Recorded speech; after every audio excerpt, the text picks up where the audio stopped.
اور کہنے لگی، میں سوچ بھی نہیں سکتی تھی کہ تم اتنے کمزور نکلو گے، اب تمہارا مجھ پر کوئی حق نہیں، مجھے یہاں سے اپنے اماں ابا کے گھر جانا ہوگا۔ میں نے کہا، دیکھو جو بھی ہوا وہ ہمارے بیچ ہے، اب ہمیں اس طرح بیچ بازار میں کھڑے ہو کر لڑنا نہیں چاہیے، گھر چل کر بات کرتے ہیں، جو بھی ہوگا ہم گھر جا کر دیکھیں گے۔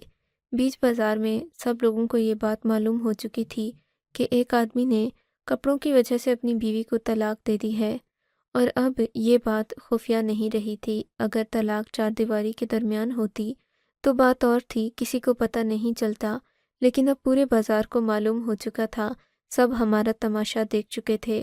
میں نے اپنی بیوی سے کہا، مزید یہاں کھڑے ہو کر وہ ہم دونوں کا تماشا لگوائے گی۔ ویسے بھی اب وہ نرم پڑ چکی تھی۔ ہم دونوں گاڑی میں بیٹھے، دونوں کی آنکھوں میں آنسو تھے۔ ہم گھر کیسے پہنچے پتہ نہیں چلا۔ ثانیہ کا تو رو رو کر برا حال تھا، میں اسے تسلی بھی نہیں دے پا رہا تھا۔ کرتے کرتے ہمارا گھر آ گیا۔ گھر جا کر اس نے بند کر لیا۔ میں اپنے کمرے میں آ گیا۔ میرا دل پوری طرح ٹوٹ چکا تھا۔ پتہ نہیں ایک کمزور لمحے نے ہمیں کیسے الگ کر دیا تھا۔ ہم دونوں ایک دوسرے سے بہت محبت کرتے تھے۔ مجھے ابھی بھی دکانداروں کی باتیں تیر کی طرح دل میں چبھ رہی تھیں۔ ایک دکاندار نے یہ بھی کہا کہ اب تو یہ دونوں ایک دوسرے پر حرام ہو گئے ہیں، ان دونوں کو ایک ساتھ گھر نہیں جانا چاہیے۔ کسی نے کچھ کہا تو کسی نے کوئی بات کہی۔ ہم دونوں کا تماشا بن چکا تھا۔ ابھی تک میں نے اپنی بیوی کے میکے والوں کو اس بات کا نہیں بتایا تھا، کیونکہ ہم ہرگز نہیں چاہتے تھے کہ ہمارے درمیان زمانہ آئے اور ہم ایک بار پھر سے الگ ہو جائیں۔ دونوں کی شادی بھی محبت کی تھی۔ میری بیوی کے گھر والے کیا سوچتے کہ میں کتنا کم ظرف انسان ہوں جس نے ان کی بیٹی کو دنوں میں ہی گھر سے بھگا دیا۔ میں اور میری بیوی ساری رات روتے رہے تھے۔ ہمارے دلوں میں پرانی یادیں بھی تھیں اور آنے والے وقت کا خوف بھی۔ صبح کے 8 بجے میری بیوی نے دروازے پر ہلکی سی دستک دی۔ میں نے دروازہ کھولا۔ میری بیوی سامنے ایک شاپر لے کر کھڑی تھی۔ یہ کیا ہے؟ میں نے پوچھا۔ ہم کل اپنی ہڑبڑی میں یہ تو بھول ہی گئے کہ اس دکاندار کو 25,000 روپے نہیں دیے تھے، اور وہ سارے کپڑے میں اپنے ساتھ لے آئی تھی۔ دکاندار کو تو یہ بھی لگ رہا ہوگا کہ ہم آپس میں میاں بیوی ہی نہیں ہیں، ہم نے طلاق کا ڈرامہ کیا تاکہ اس کے کپڑے لے کر دکان سے فرار ہو سکیں۔ بیوی کی بات میرے ذہن پر ہتھوڑے کی طرح لگی۔ اوہو، یہ تو میں نے سوچا ہی نہیں تھا۔ میں نے شاپر اپنے پاس لے کر دیکھتے ہوئے کہا، اس کے اندر کپڑے تھے جن کپڑوں کی وجہ سے ہماری طلاق ہوئی تھی۔ دل تو چاہتا ہے یہ کپڑے جلا دوں، ان کی وجہ سے ہم ایک دوسرے سے دور ہوئے ہیں۔ ہاں، لیکن فی الحال تم جاؤ اور اسے جا کر یہ کپڑے دے آؤ۔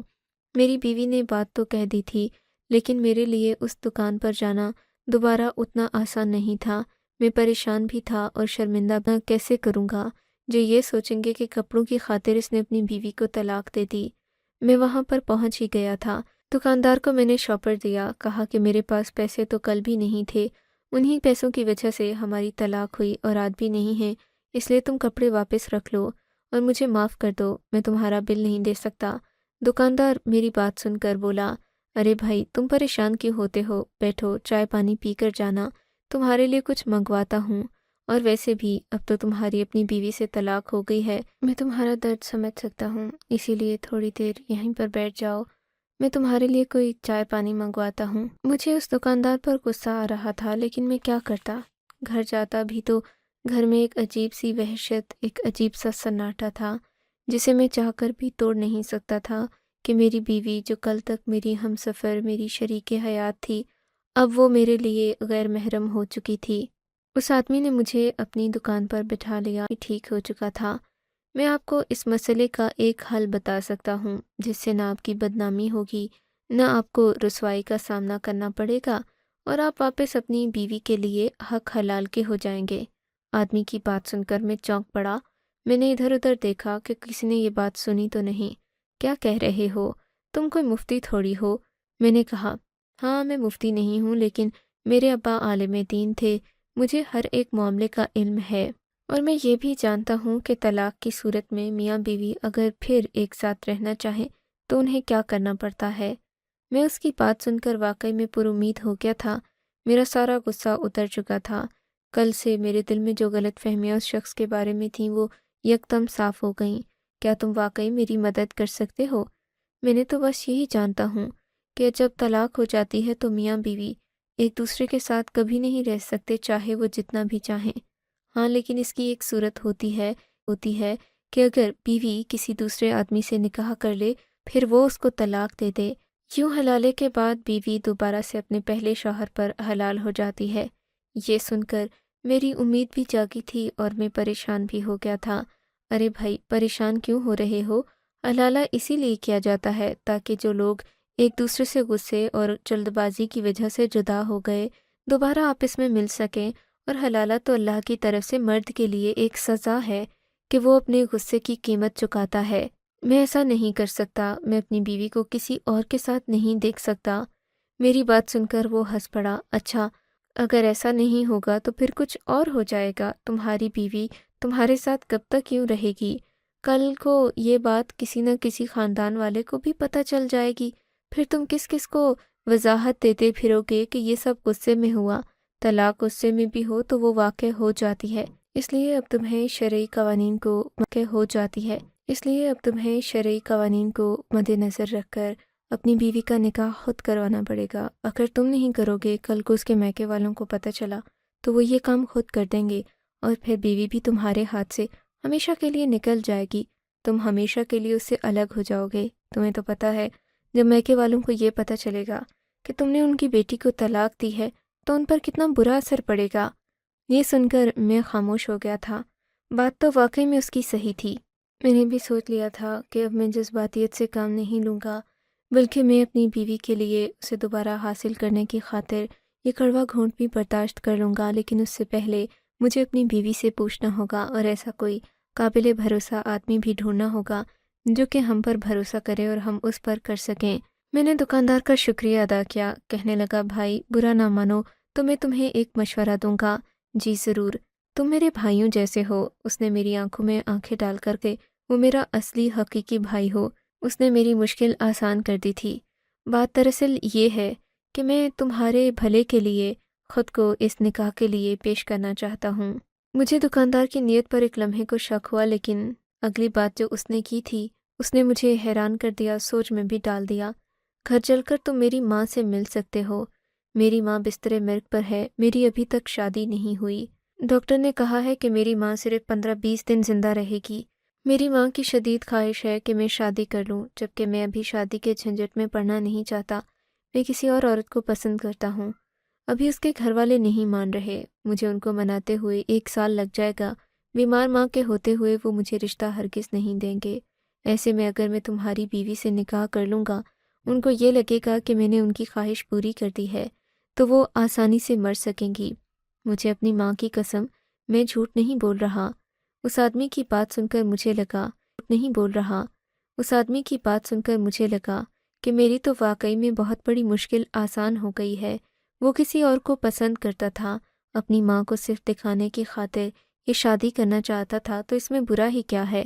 میں نے دل میں سوچا، بھائی بات تو تمہاری صحیح ہے، لیکن یہ بتاؤ کہ یہ نکاح کیا کسی کو پتہ نہیں چلے گا؟ کیونکہ اگر میری بیوی کے میکے والوں کو پتہ چل گیا تو وہ اسے دوبارہ میرے پاس رہنے نہیں دیں گے۔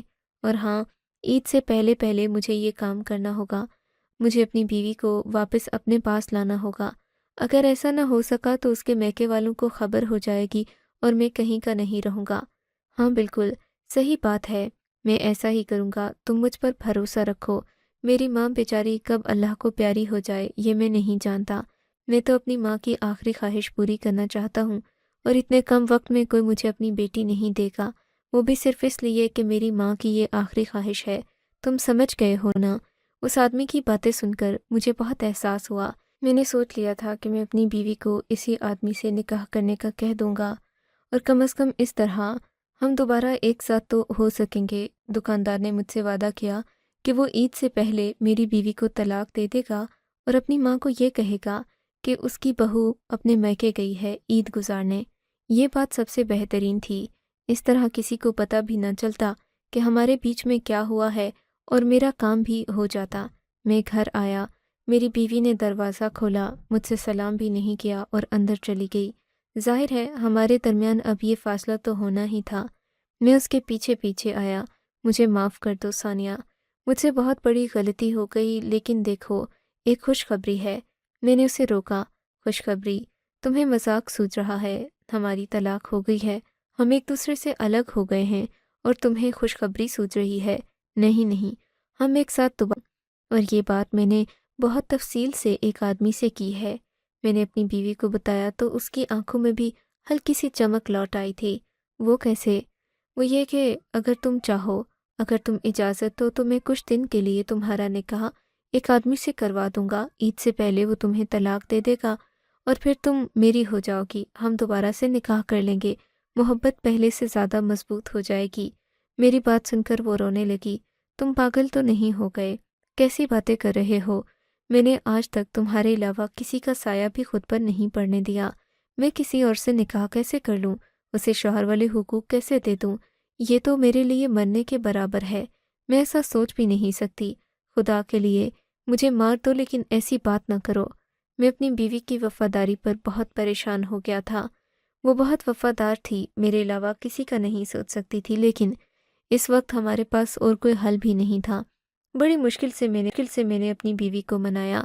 میری بیوی میری محبت کی خاطر مان تو گئی تھی، لیکن اس کی آنکھوں میں آنسو تھے۔ کہنے لگی، تم نے میری محبت کو پامال کیا ہے۔ ہم دونوں ہی ایک دوسرے کے سامنے بیٹھے رو رہے تھے، پر ستم ظریفی تو یہ تھی کہ دونوں ایک دوسرے کے آنسو بھی نہیں پہنچ سکتے تھے۔ صبح مجھے اس دکاندار کے پاس جانا تھا۔ میری بیوی بھی تیار تھی، اس نے خود کو برقعے میں ڈھانپ لیا تھا۔ آج اس نے اپنی پہچان بھی چھپا دی تھی۔